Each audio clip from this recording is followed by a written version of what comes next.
Tell us what the pillars are to having great sex and increasing our sexual self sex IQ. What are the 5 pillars? Because this is okay. So the first pillar is embodiment. And the opposite of embodiment is, am I in my head too much? Am I disassociating during sex? Am I in naked with my partner and I'm thinking about that email that I didn't send to my boss, how my thighs look in the bedroom, that I should probably turn off the lights, and am I doing it right? So embodiment, am I present? Am I breathing? Am I connected to my partner? So then we have our health, and that is our mental health and our physical health. Now, when we think about our physical health, are we moving our bodies? Like do we exercise? Are we eating foods that make us feel good? These are all going to contribute to our ability to be aroused, turned on, have the right amount of blood flow.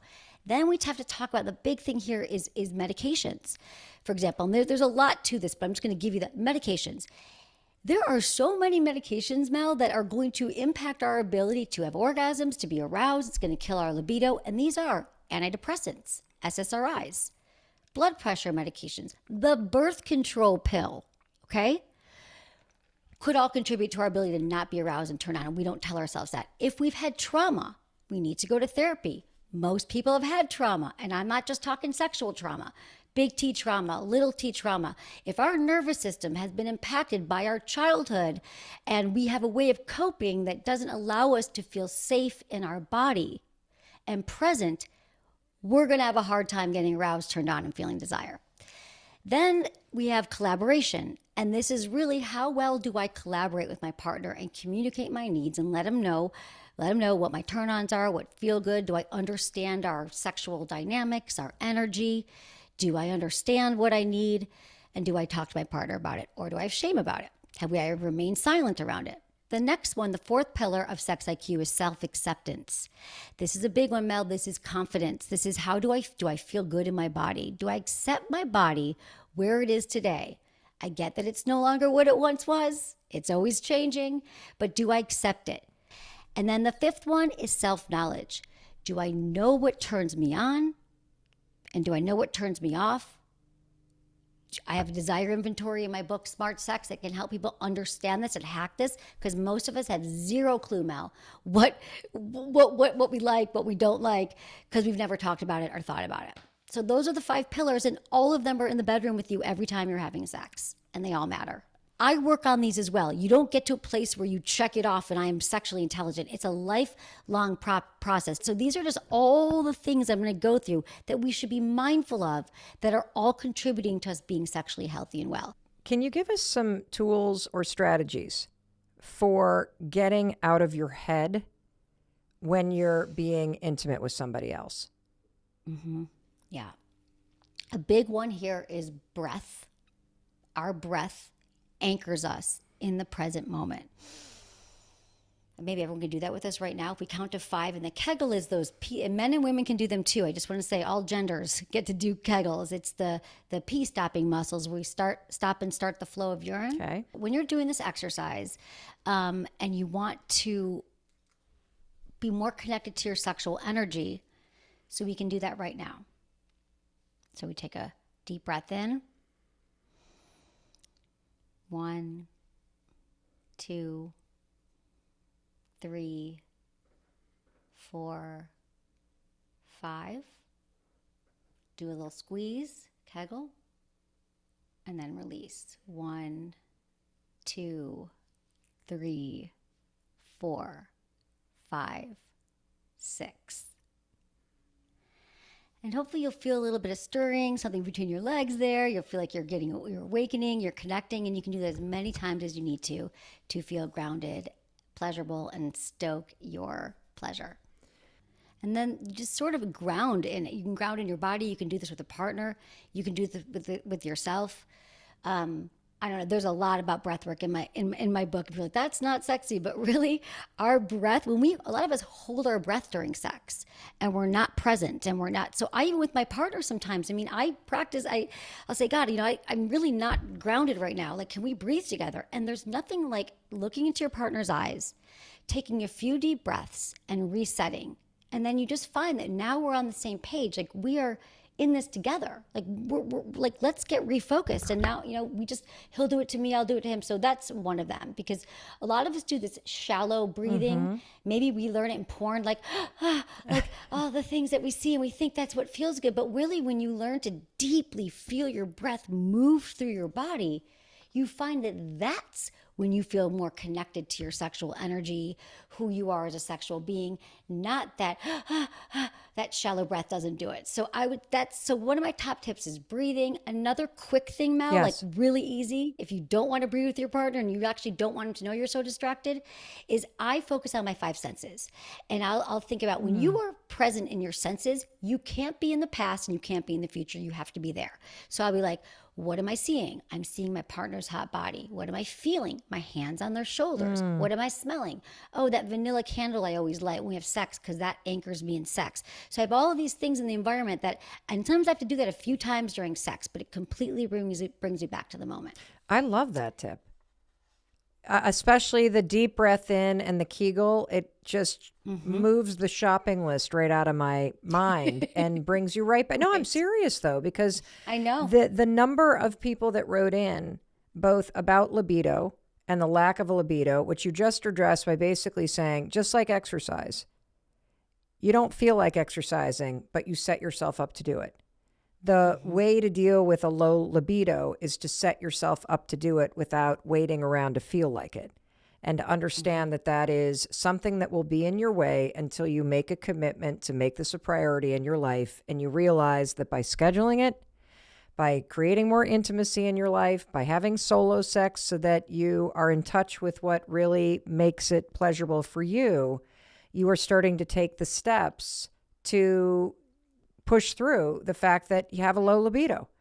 I would also love to talk about, because you've mentioned it a few times, what exactly is an orgasm? Okay. An orgasm is essentially the most pleasurable muscle spasm Oh, in our body that we can have. It's really just like the science of it is that we are really just feeling. So it's a point of where we talk about arousal and blood flow and we start to get turned on, right? And then at the plateau, the point of orgasm, we have a release.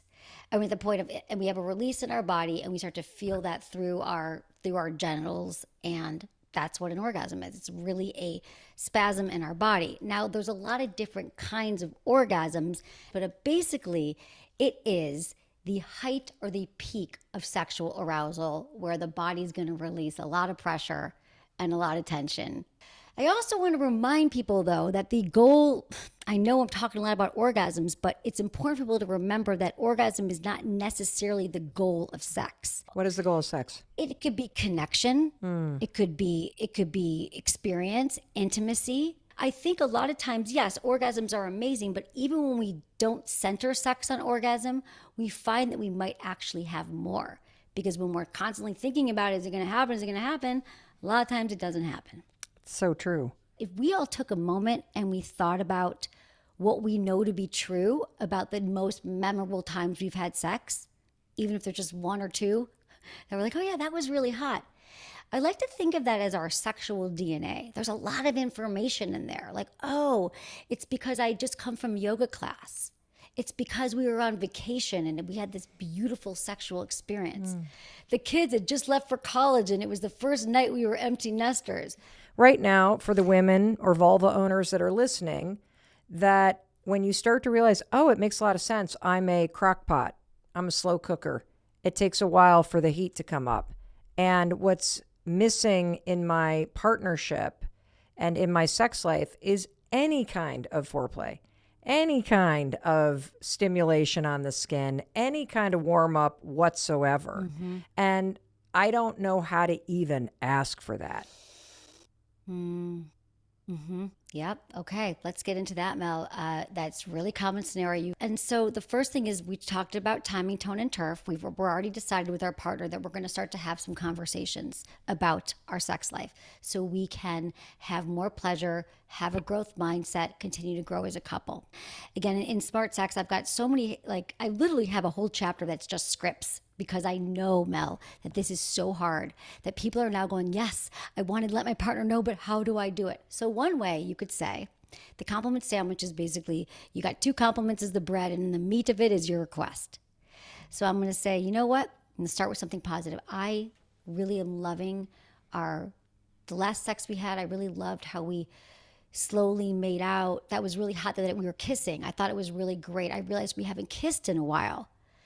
And then you go into, like, I love the way we were kissing. And then you could say, and I've noticed something, I've learned something about myself, that making out and foreplay and touch is a really big part of my arousal process. And then you close it with, and I feel like if we could do more of that, kissing and slowing down, more oral sex, playing with my toys, that I know that we would both have more pleasure, and it would really benefit our sex life. So how would you feel about that? And then you have to listen. Now, again, I can't say this enough. You're right. What do you mean? A lot of times they're in fight or flight now, perhaps. They're on the defensive. You've never talked about it. They're like, oh, babe, let's go.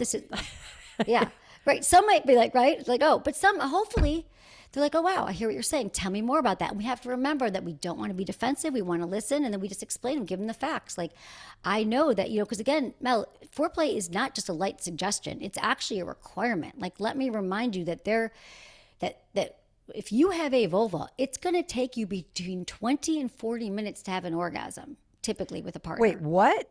Hold on. Yeah.